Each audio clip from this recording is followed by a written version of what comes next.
बंदी छोड़ सतगुरु रामपाल जी परमेश्वर जी की जय हो। परमात्मा की सभी प्यारी आत्माओं को दास का सत साहिब। पुण्यात्माओं, अभी आप एक 15-16 मिनट की हरियाणा के अंबाला से सुखदेव भगत जी हैं, आप उनकी एक ऑडियो सुनने जा रहे हैं। दास ने पूरी ऑडियो सुनी है, बड़े ध्यान से सुनी है, और ऑडियो सुन के एक बार लगा कि मुझ पवन दास को इस भाई का मैसेज अपनी आवाज़ में संगत तक पहुंचाना चाहिए। लेकिन परमात्मा ने कहा कि नहीं बेटा, ये शब्द यदि इस भाई की आवाज़ से जाएंगे तो ही ये संगत पे असर करेंगे, क्योंकि परमेश्वर ने वो संदेशा उस भाई की लैंग्वेज में ही आप जियों तक पहुंचाना था। तो मान बढ़ाई का मार्ग तो है ही नहीं, परमेश्वर से ऊपर होकर हम चल नहीं सकते।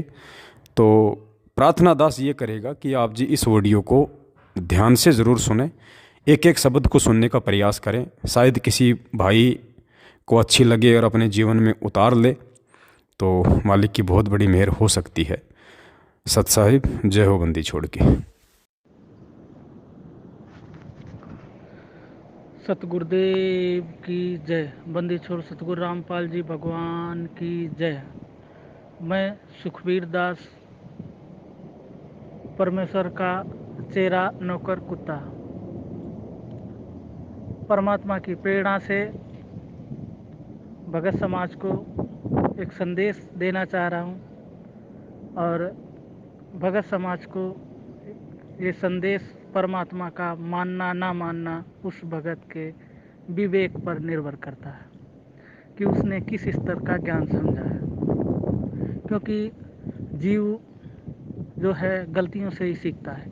इस दास ने ये गलती पहले की है, क्योंकि उस समय परमात्मा का ज्ञान सिरे नहीं चढ़ा था। 2015 में इस दास ने नाम दीक्षा ली, और 2-3 साल में परमात्मा कहते ऐ मिटती। तो आज जिस प्रकार परमात्मा हमें काल के अंग में एक नहीं 4-4, 5-5 संकेत दे रहे हैं। परमात्मा ने गरीबदास जी की वाणी का जो काल का अंग गाया है, उसमें उस बंदी छोड़ ने कई सारे संकेत किए। पहला संकेत तो ये किया है कि जीव को जो परमात्मा ने कहा है कि जो हम साले, ससुर, साख, साड़ू, इन रिश्तों पे निर्भर होते हैं, इसका मतलब है कि इन सबको छोड़ के, भाई बंधुओं का रिश्ता छोड़ के हमें सिर्फ परमात्मा पे निर्भर होना पड़ेगा। क्योंकि परमात्मा ही की वाणी है कि तुम्हें व माता च पिता, तुम्हें व बंधु सखा च तुम्हें व मम देव देवा। तो दूसरा परमात्मा उससे ये संदेश देना चाहते हैं। परमात्मा ने ये कहा है कि हम बड़ा चौदर से कुल लगाते हैं, वंश लगाते हैं, और उसके बाद अगले योनि में गधे बन गए। कहाँ गई वो चौदर, वो वंश। तो आज भी जितनी भगत समाज है, आज हम दास तो सभी लगा रहे हैं, लेकिन हमारे टाइटलों में नाम कुछ और है। कल को हम बच्चों के टाइटल अब नहीं बदलेंगे, वो विद्यालयों में पढ़ने जाएंगे, और उन विद्यालयों में उन बच्चों को, उन पुण्यात्माओं को उसी नाम से संबोधित किया जाएगा। फलाने सिंह यादव, फलाने सिंह द्विवेदी, फलाने सिंह जाट, फलाने सिंह ठाकुर साहब। तो उनके अंदर वो कुबद बच्चे से ही सवार हो जाएगी, और जब वो भक्ति मार्ग में आगे बढ़ेंगे तो हमें धिक्कारेंगे कि इनको ज्ञान होते हुए इन्होंने खुद को तो दास कहने लगे थे, फिर भी हमारे आगे ये जातीयता का कुबद लगा दिया। क्योंकि परमात्मा ने उस काल के अंग के माध्यम से हमें बहुत कुछ समझाया है। उसमें परमात्मा ने, चाहे पवन भगत जी ने जो एक विशेष सिख समाज के लिए चर्चा की थी, क्योंकि परमात्मा किसी चीज़ को थोपते नहीं। जब तक प्राणी को ज्ञान नहीं होगा तब तक किसी भी चीज़ को नहीं त्याग सकता।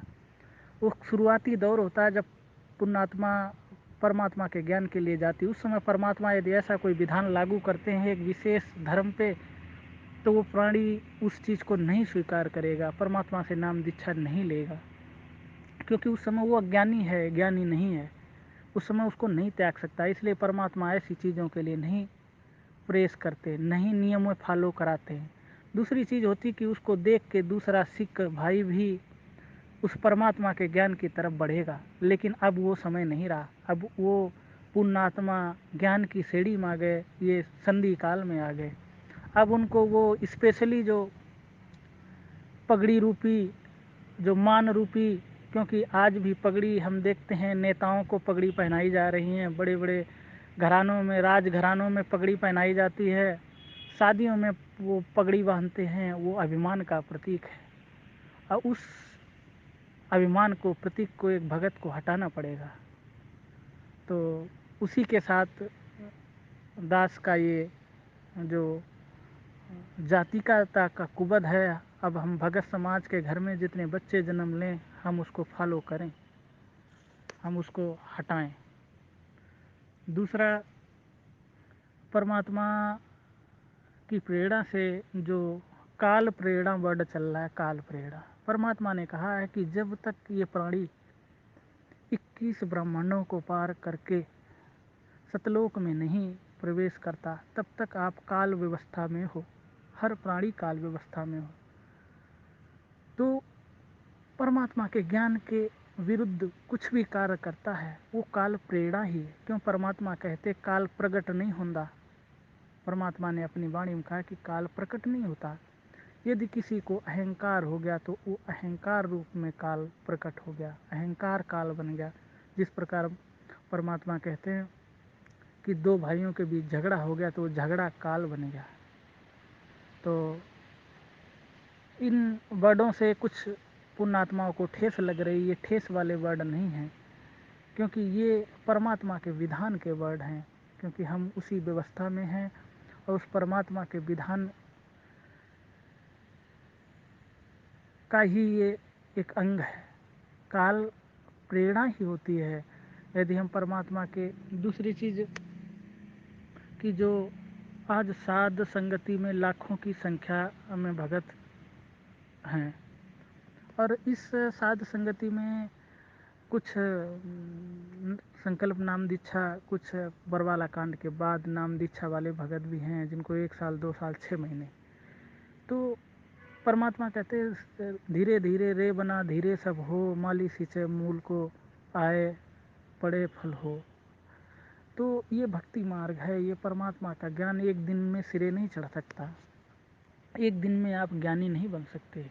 इस परमात्मा के मार्ग में अज्ञानी बन के लाइफ एंडिंग तक चलना पड़ेगा। तो नए भगत हैं, वो अन्य एक ही भगत पे जिम्मेदारी ना समझें। इतने सारे सत सेवक हैं, उन भक्तों के नंबर लें। वो व्हाट्सएप में जो ग्रुप चल रहे हैं, कुछ छोटी मोटी समस्याएं होती हैं तो उन भक्तों से विचार विमर्श करें। यदि आप सोचेंगे कि हम साध संगति से जुड़ गए और ज्ञानी बन गए, मार खा जाएंगे। क्योंकि ये भगत के लिए, जीव के लिए अज्ञानी बनकर चलने वाला मार्ग है। सेम वही हमारे जितने सतसेवक बड़े भाई हैं, उनके लिए भी इस दास की एक विनती है कि जो समय 6-7 साल का गुजर गया, उसमें जो आज बीच में एक क्षमा रूपी मिशन आया, वो परमात्मा का एक बहुत बड़ी कृपा रही। क्योंकि एक भगत के ये बहुत बड़ा,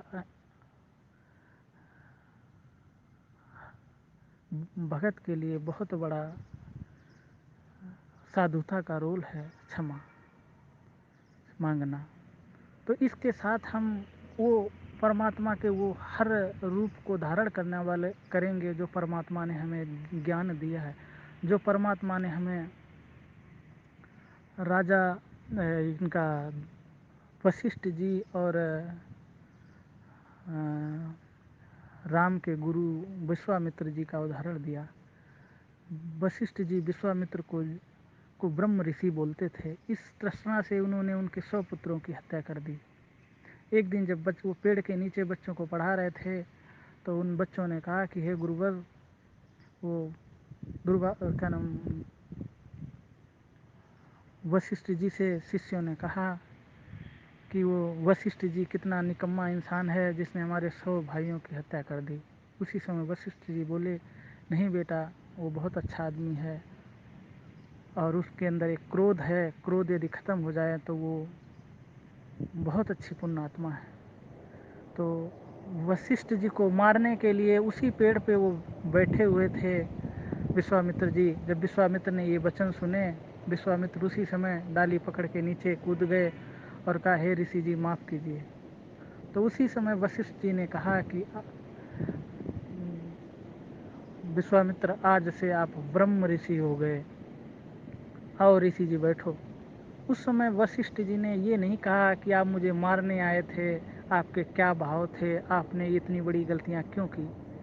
क्योंकि जब आत्मा निर्मल हो जाए, आत्मा निर्मल हो जाए, उसके बाद ये सब चीज़ें ख़त्म हो जाती हैं। इसी को क्षमा कहते हैं, इसी को ये भाव कहते हैं। उसके बाद ऐसे भाव नहीं लाए जाते कि हम वहाँ क्षमा मंगवाएंगे, वहाँ करेंगे। ये तो फिर और एक अभिमान वाली बात आ जाती है, एक और नीचा दिखाने वाले कि पूरे सत्सेवक गलत चल रहे थे। ऐसी भावनाएं नहीं।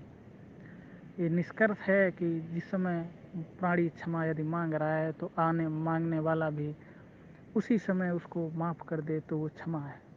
और ऐसा नहीं हो रहा है तो समझिए कि वो अभिमान का प्रतीक बन गया, उसने और अपने पैरों में कुल्हाड़ी मार ली। माफ़ कर, जो उस समय भी उस प्राणी को माफ़ नहीं कर पाया, फिर तो परमात्मा भी के पास भी विकल्प नहीं होगा और कोई। क्योंकि सबसे बड़ा जो माफ़ करता होता है वो वही प्राणी होता है। क्योंकि परमात्मा ने एक उदाहरण ऑलरेडी राजा अम्बरीश और दुर्वासा ऋषि वाला दे रखा है। इसलिए बड़े भाइयों से भी अनुरोध है कि ये जो छोटे भाई हैं हमारे, आज नए नए जुड़े हैं, साल 2 साल 3 साल, जिनकी अभी ऐ नहीं मिटी, जो परमात्मा सत्संग में बोलते हैं कि एक बच्चे से जब पिता कहता है एक पेन लाओ तो बच्चा कहता है ये पेन पेन, उसके बाद वो ऐ ऐ करके फिर दे भी देता है, क्योंकि उसको पता भी है पेन, पर उसकी ऐ नहीं मिटी। तो इस प्रकार उनको भी इस परमात्मा के मार्ग में आगे बढ़ाएं, उनको साथ लेके चलें। क्योंकि परमात्मा अब ये उम्मीद करता है कि इन सत्य सेवक जो बच्चे हैं वो युग परिवर्तन की बेला में हमारे रोड मॉडल हैं। ये समाज का मार्गदर्शन करेंगे, ये समाज को निर्माण करेंगे। क्योंकि आने वाले युग का निर्माण परमात्मा इन बच्चों पे ही से ही कराना चाहते। क्योंकि परमात्मा सीधा सतयुग आके खड़ा नहीं कर रहे हैं। परमात्मा युग परिवर्तन का मतलब होता है कि इन बच्चों से ही वो सतयुग वाला माहौल देखना चाहते हैं। उसके लिए हमें अब सभी राग द्वेष मिटा के और जिन जिन भक्तों के परमात्मा ने उदाहरण दिए हैं उन आदर्शों पे चलना पड़ेगा, उनके उन परमात्मा के उन वचनों पे खरा उतरना पड़ेगा। यदि हम परमात्मा के उस कैटेगरी के बच्चों में आ गए हैं तो उसी के रोल में हमको भी आना पड़ेगा। नहीं तो हमारे छोटे भाई भी उस मुख्य धारा में नहीं आ पाएंगे। उस मुख्य धारा में आने के लिए हम सबसे पहले हमें ही कदम बढ़ाना पड़ेगा। क्योंकि उनकी गलती नहीं है, वो अंकुरी जीव हैं। और वहाँ तक कि काल भगवान ने जय विजय रम और कुरम दूत को सीधा संकेत किया था कि परमात्मा की वाणी को आधार लेके ही अंकुरी जीवों को भ्रमित करना। वो भी परमात्मा की वाणी का आधार बना के ही अंकुरी जीवों को भ्रमित करते हैं। तो ये सत्यसेवक के बड़े भाई बहनों की बड़ी कंधे पे ये बहुत बड़ी जिम्मेदारी है। आगे भी बढ़ना है, मतलब उन भाई छोटे भाई बहनों को भी आगे बढ़ाना है, काल के उस जाल से निकालना है उनको। और इसके बाद दास का एक और विचार है परमात्मा की प्रेरणा से कि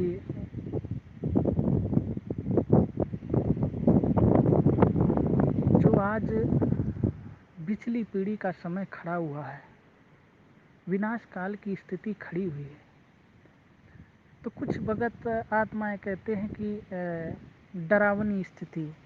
परमात्मा कहते हैं भय बिन भक्ति न होई। तो भैया जब डर नहीं होगा तो भक्ति भी नहीं हो सकती। आज नए भगत हैं, उन्हें यदि डर नहीं होगा तो वो आगे नहीं कदम बढ़ सकते। डरावनी चीज़ अलग है।